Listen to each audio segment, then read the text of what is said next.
I found out just this morning that Howard County has lifted the mask mandate, but it's also safer to wear a mask, and I will continue to wear a mask as I distribute communion. Well, the Feast of the Presentation is celebrated again 40 days after the Feast of Christmas. And it was traditionally understood that Jesus was presented in the temple 40 days after his birth, which is what the gospel indicates today. This day also known as Candlemas, because candles are blessed on this day to remind us that Jesus is the light of the world and hopefully the light of our life. This is in keeping with Simeon's reference to the child Jesus in the gospel reading, a light to enlighten the pagans and the glory of your people Israel. Simeon's prayer, "Now, Master, let your servant go in peace," is prayed by the church every evening at Compline, at night prayer.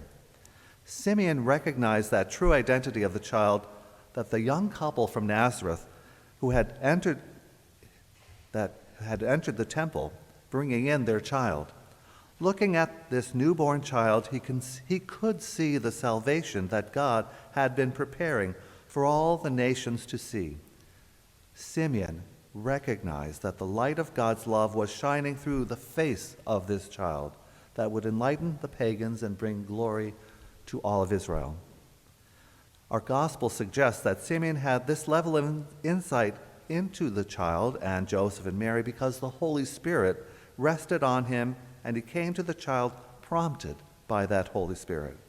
It is the Spirit who allows us to see Jesus as he really is. St. Paul, in the first letter to the Corinthians, says, "No one comprehends what is truly God's except the Spirit of God," and declares, "We have received the Spirit that is from God, so that we can understand the gifts bestowed on us by God." We need the Holy Spirit to appreciate the gifts that God has given us, especially God's greatest gift, his beloved Son, who is with us until the end of time. On this, our feast, we invite the Holy Spirit to rest upon us anew, afresh, as he rested on Simeon, so that, like him, we may recognize the many ways that the risen Lord enters our lives.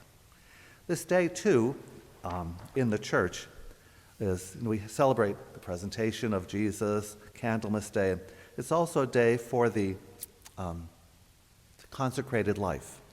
As Jesus was consecrated to the Lord, we bring ourselves, again, we religious, to reconsecrate ourselves. So at this time, I invite Brother Pascal to come to the lectern, and I'll go to my lectern, and we will renew our vows before you.